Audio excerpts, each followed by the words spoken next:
ఏపీలో కరోనా కేసులు నమోదు కలకలం రేపుతోంది. కడపలో కరోనా పాజిటివ్ కేసు నమోదైంది. తీవ్ర జ్వరంతో బాధపడుతూ ఓ వృద్ధురాలు కడప రిమ్స్ లో చేరారు. ఆమెకు కరోనా పాజిటివ్ గా వైద్యులు తేల్చారు. నంద్యాల జిల్లాకు చెందిన వైద్యురాలిగా గుర్తించారు.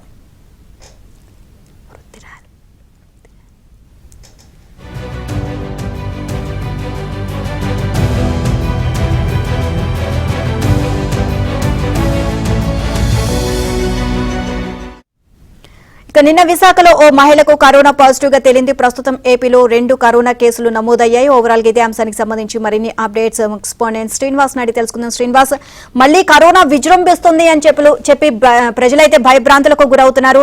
సో డాక్టర్స్ ఏమంటున్నారు దీనికి సంబంధించి? నీలిమ కడప జిల్లాలో ఒక కరోనా కేసు వెలుగులోకి వచ్చింది. ముఖ్యంగా ఈరోజు రిమ్స్ లో నిన్న 2 రోజుల క్రితం అనారోగ్యంతో రావడం జరిగింది. నంద్యాల జిల్లా వృద్ధురాలు 75 ఏళ్ల వృద్ధురాలు రిమ్స్ కు చేరడం జరిగింది అనారోగ్యంతో.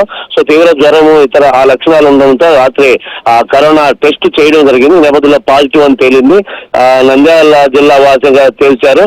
అయితే కరోనా ఫస్ట్ టైం కడప జిల్లా, ఆ తర్వాత ఇప్పుడు మరోసారి కరోనా విజృంభిస్తుంటామేమో. ఫస్ట్ టైం ఒక్క మహిళకు మాత్రం వచ్చింది, తర్వాత ఇంకా విజృంభిస్తే అవకాశాలు ఉన్నాయి. కరోనా ప్రజెంట్ రిమ్స్ లో చికిత్స పొందుతున్నారు. అదే జిల్లా ప్రజలను కూడా ఆందోళన చెందుతున్నారు. మొత్తం మీద ఈ రిమ్స్ లో కడప రిమ్స్ లో ఉన్న కరోనా కేసుతో వైజాగ్ ఇది 2 రాష్ట్రంలో 2 కేసులతో ఉన్నాయి. ప్రజెంట్ కడప జిల్లాలో కరోనా కేసుల వల్ల చాలా ఆందోళన చెందుతున్నారు. ఎందుకంటే మహానాడు కూడా ముఖ్యంగా ఒక 3 రోజుల్లో జరగనుంది. ఈ లోపు చాలా ఆందోళన, జిల్లా ప్రజలు ఆందోళన చెందుతున్నారు. నీలిమ. Thank you Srinivas.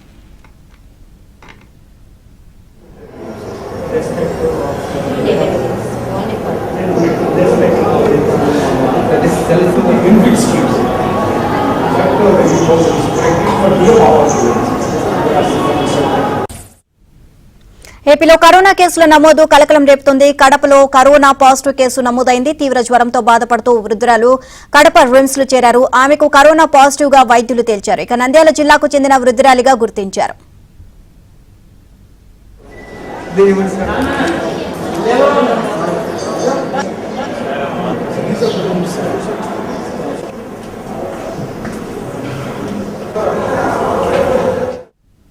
నిన్న విశాఖలో ఓ మహిళకు కరోనా పాజిటివ్ గా తేలింది. ప్రస్తుతం ఏపీలో 2 కరోనా కేసులు ఉన్నాయి.